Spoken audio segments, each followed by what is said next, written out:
আসসালামু আলাইকুম শিক্ষার্থীরা, আশা করি সকলেই ভালো আছো। আজকে আমি তোমাদেরকে করাবো পঞ্চম শ্রেণীর গণিত বইয়ের পৃষ্ঠা নাম্বার 104 থেকে। গত পর্বে দেখেছো আমি তোমাদেরকে পৃষ্ঠা নাম্বার 103 পর্যন্ত করিয়েছি। আজকে করাবো পৃষ্ঠা নাম্বার 104-এর 5 নং থেকে। ভিডিওটিকে স্কিপ করে দেখবে না, তাহলে আশা করি তোমাদের অঙ্ক বুঝতে কোনো অসুবিধা হবে না। আর তোমরা যদি প্রথমবার আমার ভিডিও দেখে থাকো, ফেসবুক থেকে দেখে থাকলে পেজটি ফলো করে রাখবে, ইউটিউব থেকে দেখে থাকলে চ্যানেলটি সাবস্ক্রাইব করে দিবে, আর এই ভিডিওটিতে অবশ্যই একটি লাইক করে দিবে। তাহলে চলো শিক্ষার্থীরা, আমরা শুরু করি। পৃষ্ঠা নম্বর 104-এর প্রথমে আছে দেখো নাম্বার 5। মনবী চাকমা বাগান থেকে 10 ডর্জন কলা সহ একটি কলার কাঁদি পারলো। পেড়ে দেখলো কাঁদিতে 25% কলা পচা বা নষ্ট। তাহলে ভালো কলার সংখ্যা কত? চলো শিক্ষার্থীরা 5 নং অঙ্কটি সমাধান করে এখন আমরা দেখে নিই। নাম্বার 5, মনবী চাকমা বাগান থেকে 10 ডর্জন কলা সহ একটি কলার কাঁদি পারলো। পেড়ে দেখলো কাঁদিতে 25% কলা পচা বা নষ্ট। তাহলে ভালো কলার সংখ্যা কত? এখানে বলা হয়েছে 10 ডর্জন কলা, আর এখানে বলা হয়েছে ভালো কলার সংখ্যা বের করতে। তাহলে 10 ডর্জনে কতগুলো কলা হয় আগে আমাদের সেটা জানতে হবে। তারপরে আমরা কি করব, 100টি কলার ভিতরে যদি 25টা পচা হয়, তাহলে একটার মধ্যে কত, আর এই 10 ডর্জন আমরা যখন বের করব যে মোট কতগুলো কলা, সেই কলাগুলোর মধ্যে কতগুলো পচা সেটা আমরা বের করব। দেখো সমাধান, আমরা জানি 1 ডর্জন সমান 12টি, আর অতএব 10 ডর্জন সমান আরো বেশি হবে 12 গুণ 10টি। 12-র সাথে 10 গুণ করলে 10 12 120টি। তাহলে আমাদের মোট কলা কত? 120টি। এখন তাহলে আমরা কি লিখতে পারি, যে কাঁদিতে 25% কলা নষ্ট। 100টি কলার মধ্যে নষ্ট কতটি? 25টি। একটি কলার মধ্যে নষ্ট 100 ভাগের 25টি। তাহলে এখানে 120টির আমাদের মোট কলা ছিল 120টি, তাহলে 120টির মধ্যে নষ্ট কতগুলো? 120টি কলার মধ্যে নষ্ট 25 গুণ 120, 100। এখানে 120 উপরে গুণ হয়েছে, কারণ একটির মধ্যে যতগুলো কলা নষ্ট হবে 120টার মধ্যে তার থেকে বেশি হবে, এই জন্য 120 উপরে গুণ হয়ে যাবে।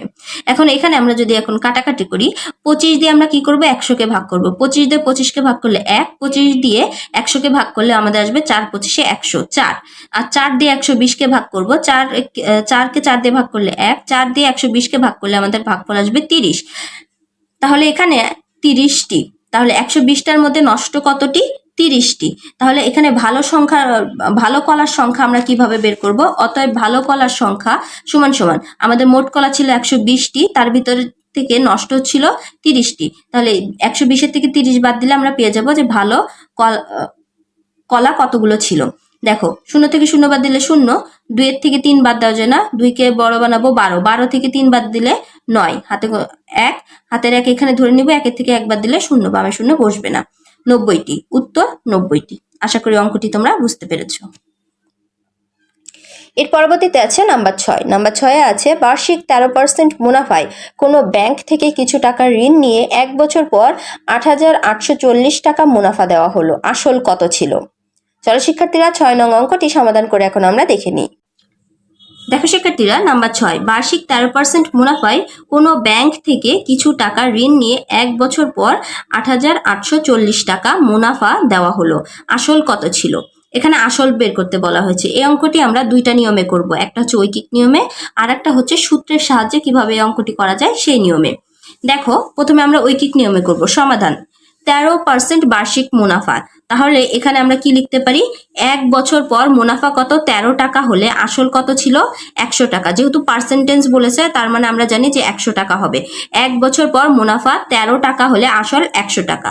আবার 1 বছর পর মুনাফা 1 টাকা হলে আসল 13 ভাগের 100 টাকা।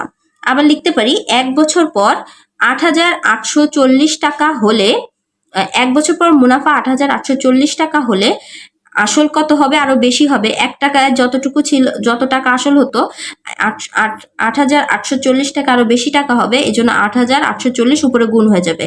100 গুণ 8,840 ভাগ 13। এখন 13 দিয়ে যদি 8,840কে আমরা ভাগ করি, দেখো আমি এই ভাগটা নিচে করে দিচ্ছি। 13 ভাগ 8,840, তাহলে আমাদের ভাগফল কত আসবে? 13 88-র ভিতরে যাবে 6 বার, 318-র 8, হাতে থাকে 1, 6-কে 6 আর 1 7, 78। বিয়োগ করলে এখানে আসবে 10, উপর থেকে 4 নামালাম। এখন 13 104-এর ভিতর যাবে হচ্ছে 8 বার, 3 8 24 4, হাতে থাকে 2, 8 1 8 আর 2 কত 10।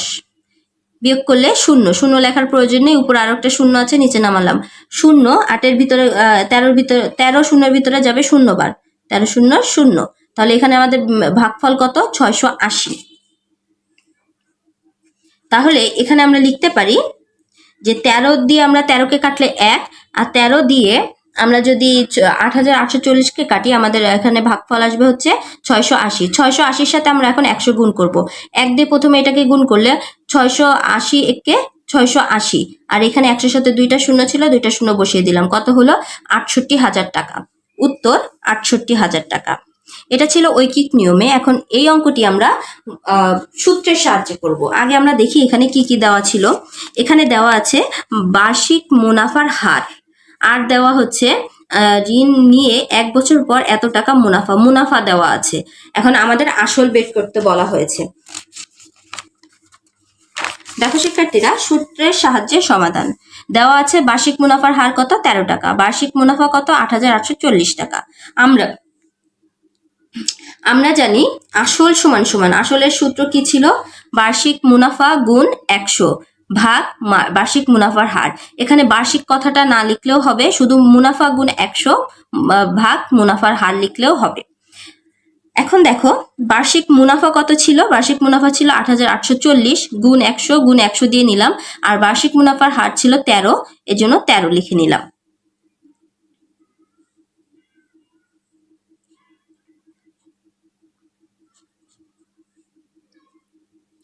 এখন তাহলে এখানে আমরা সামনেই দেখেছিলাম কাটাকাটি কিভাবে করব। 13 কে 13 দিয়ে কাটলে 1, 13 দিয়ে 8840 কে কাটলে হবে 680। 680 সাথে 100 গুণ করলে আমাদের আসবে 68,000 টাকা। তাহলে এখানে আমরা লিখতে পারি অতএব আসল 68,000 টাকা, উত্তর 68,000 টাকা। আশা করি অঙ্কটি তোমরা বুঝতে পেরেছো। এর পরবর্তীতে আছে নাম্বার 7, ব্যাংক থেকে আসলের উপর বার্ষিক 12.5% মুনাফায় 3 বছরের জন্য 50,000 টাকা ঋণ নেওয়া হলো। 3 বছর পর মোট কত টাকা পরিশোধ করতে হবে? চলো শিক্ষার্থীরা 7 নং অঙ্কটি সমাধান করে এখন আমরা দেখে নিই। নাম্বার 7, ব্যাংক থেকে আসলের উপর বার্ষিক 12.5% মুনাফায় 3 বছরের জন্য 50,000 টাকা ঋণ নেওয়া হলো। 3 বছর পর মোট কত টাকা ঋণ পরিশোধ করা হবে? তাহলে এখানে কি কি দেওয়া আছে? বার্ষিক মুনাফার হার দেওয়া আছে, আর এখানে সময় দেওয়া আছে 3 বছর, আর এত টাকা ঋণ নেওয়া হয়েছে, তার মানে এটা হলো আসল মূল টাকা, বিনিয়োগকৃত মানে বিনিয়োগ করা হয়নি, এখানে যেহেতু ঋণ নেওয়া হয়েছে এটা হলো আসল। তাহলে এই টাকার উপরে মোট কত টাকা 3 বছর পর পরিশোধ করবে সেটা আমাদের বের করতে বলা হয়েছে। এই অঙ্কটিও আমরা দুইটি নিয়মে করব, একটা ঐকিক নিয়মে আর একটা সূত্রের সাহায্যে। প্রথমে আমরা ঐকিক নিয়মে করি। সমাধান। এখানে দেওয়া আছে বার্ষিক 12.5% মুনাফায়, তাহলে আমরা লিখতে পারি 100 টাকার 1 বছরের মুনাফা কত 12.5 টাকা। তাহলে 1 টাকার 1 বছরের মুনাফা হবে 100 ভাগের 12.5 টাকা। তাহলে 50,000 টাকার 3 বছরের মুনাফা আরো বেশি হবে, এই জন্য 12.5 গুণ 50,000 গুণ 3 ভাগ 100। এখন কি করব, 100 দিয়ে 50,000 কে আমরা ভাগ করব। 100 দিয়ে 100 কে ভাগ করলে 1, 100 দিয়ে 50,000 কে ভাগ করলে উপরে আসবে 500। তাহলে 500-র সাথে 3 গুণ করব, আর হচ্ছে 12.5 গুণ করব। 500-এর সাথে 3 গুণ করলে আমাদের কত হবে, 3 5 15, তার মানে 1500। 1500-এর সাথে 12.5 গুণ করলে আমাদের কত আসবে, দেখো এখানে আমি গুণ করেছি 1500-এর সাথে 12.5 গুণ করলে আমাদের এখানে গুণফল এসেছে 18,750.0। তাহলে যেহেতু দশমিক, এখানে দশমিকের পরের সংখ্যাটাই শূন্য, তার মানে দশমিক আর শূন্য না লিখলেও চলবে। তাহলে আমাদের উত্তর কত হবে, যে 18,750 টাকা। এখন এটা 3 বছর পর মোট পরিশোধ কত টাকা করতে হবে? আমার আসল কত টাকা ছিল 50,000 টাকা, আর এই 50,000 টাকার উপর মুনাফা দেওয়া লাগবে হচ্ছে আমার 18,750 টাকা। তাহলে মোট কত টাকা পরিশোধ করা লাগবে? তাহলে দেখো এখন, অতএব 3 বছর পর মোট টাকা পরিশোধ করতে হবে 50,000 যোগ 18,750 টাকা। যোগ করলে হবে 0 0 যোগ করলে 0, 5 আর 0 যোগ করলে 5, 7 আর 0 যোগ করলে 7, 8 আর 0 যোগ করলে 8, 1 আর 5 যোগ করলে 6, 68,750 টাকা। উত্তর 68,750 টাকা। এটা ঐকিক নিয়মে ছিল। এখন আমরা করব সূত্রের সাহায্যে। দেখো দেওয়া আছে বার্ষিক মুনাফার হার কত, 12.5%। এই অঙ্কে একটু খেয়াল করবে, একটা নতুন জিনিস আমি তোমাদেরকে বলবো। এই 12.5%কে আমি কি করেছি, সাধারণ ভগ্নাংশে রূপান্তর করেছি 100 ভাগের 12.5। আর আসল কত দেওয়া ছিল, 50,000 টাকা। এখন আমরা জানি মুনাফা সমান সমান আসল গুণ বার্ষিক মুনাফার হার গুণ সময়। এখানে আরো একটা জিনিস লিখতে হবে যে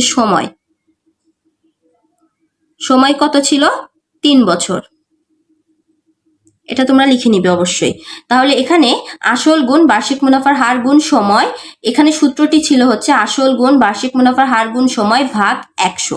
কিন্তু আমি এখানে ভাগ 100 দিইনি, তার কারণ হচ্ছে আমি উপরে এই যে বার্ষিক মুনাফার হার 12.5%কে এখানে সাধারণ ভগ্নাংশে রূপান্তর করেছি। আমি যদি এটাকে রূপান্তর না করতাম, এটাকে এইভাবেই রেখে দিতাম, তাহলে আমি কি করতাম, এখানে ভাগ 100 দিতাম।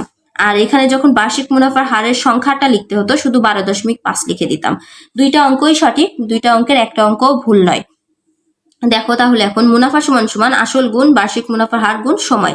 আসল ছিল 50,000 গুণ, এখানে বার্ষিক মুনাফার হার উপরে আমি ভগ্নাংশ বানিয়েছিলাম, কত হয়েছিল, 100 ভাগের 12.5 গুণ 3। এখন আমরা 100 দিয়ে 50,000কে ভাগ করলে আমাদের আসবে 500, আর 500 সাথে প্রথমে 3 গুণ করব, 3 5 1500, 1500 সাথে 12.5 গুণ করলে আমাদের কত এসেছিল, 18,750 টাকা। এখন 3 বছর পর মোট কত টাকা পরিশোধ করতে হবে, 3 বছর পর মোট পরিশোধ করতে হবে 50,000 যোগ 18,750 টাকা, কত, 68,750 টাকা। উত্তর 68,750 টাকা। আশা করি অঙ্কটি তোমরা বুঝতে পেরেছ। এর পরবর্তীতে আছে দেখো নাম্বার 8। নাম্বার 8-এ আছে একটি দোকানে 3,200 টাকার পণ্য 20% কমে বিক্রয় করা হলো, পণ্যটির বিক্রয় মূল্য কত? চলো শিক্ষার্থীরা 8 নং অঙ্কটি সমাধান করে এখন আমরা দেখে নিই। নাম্বার 8, একটি দোকানে 3200 টাকার পণ্য 20% কমে বিক্রয় করা হলো, পণ্যটির বিক্রয় মূল্য কত? যেহেতু কমে বিক্রি করেছে, তার মানে এখানে ক্ষতি হয়েছে। তাহলে এখানে আমরা কি লিখতে পারি, দেখো সমাধান।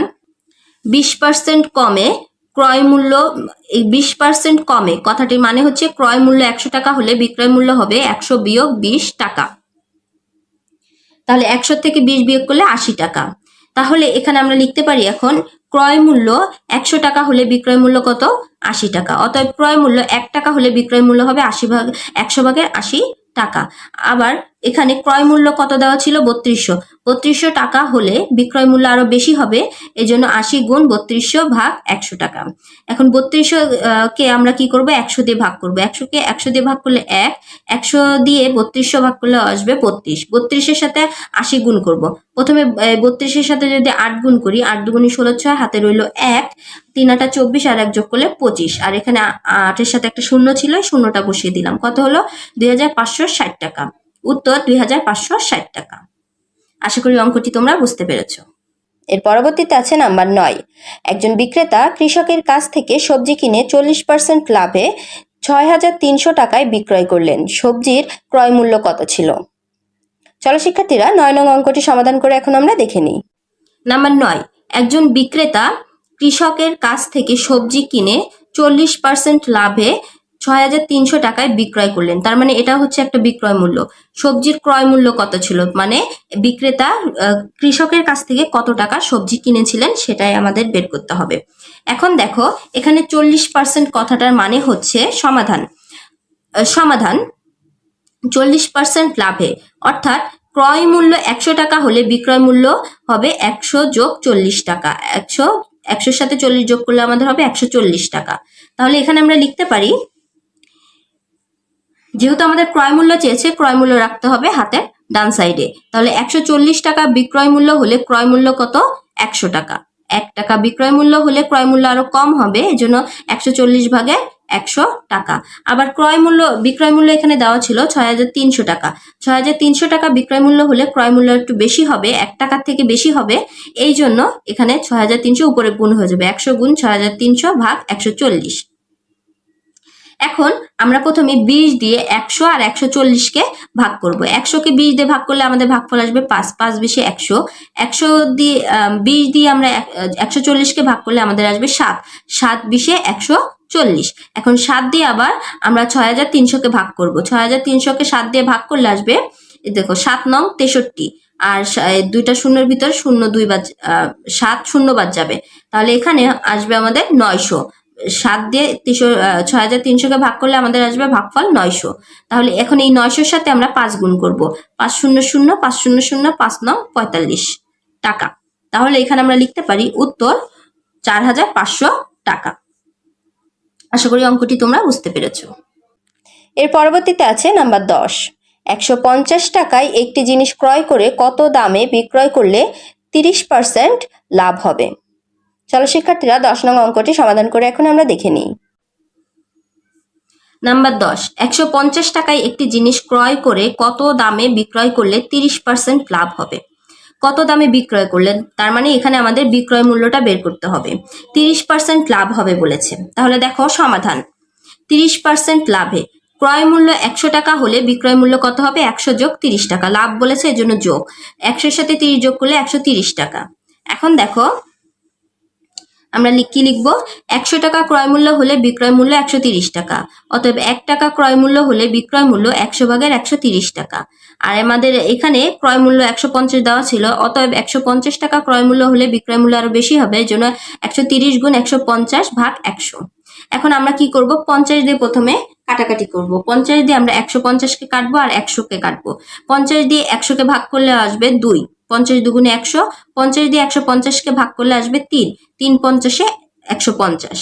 আর 2 দিয়ে আমরা 130-কে কাটতে পারবো। 2 দিয়ে 130-কে ভাগ করলে হবে হচ্ছে 65। ভাগফল আসবে 65। তাহলে 65-র সাথে 3 গুণ করলে আমাদের কত আসবে? 3 5 15, 5 হাতে রইল 1, 3 6 18 আর 1 যোগ করলে 19। তাহলে কত? 195 টাকা। তাহলে 150 টাকায় কত 30% লাভে কত টাকা বিক্রি করতে হবে? 195 টাকা। উত্তর 195 টাকা। আশা করি অঙ্কটি তোমরা বুঝতে পেরেছো।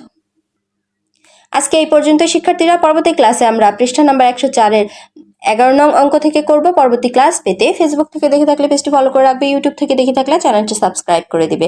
আর এই ভিডিওটা ভালো লাগলে অবশ্যই ভিডিওটিতে একটি লাইক, কমেন্ট এবং শেয়ার করবে। আর তোমরা যদি পূর্বের ক্লাসগুলো দেখতে চাও, ফেসবুক থেকে দেখতে চাইলে পেজটি ভিজিট করবে, ইউটিউব থেকে দেখতে চাইলে চ্যানেলটি ভিজিট করে প্লেলিস্ট চেক করলে সিরিয়ালের সকল ক্লাস পেয়ে যাবে।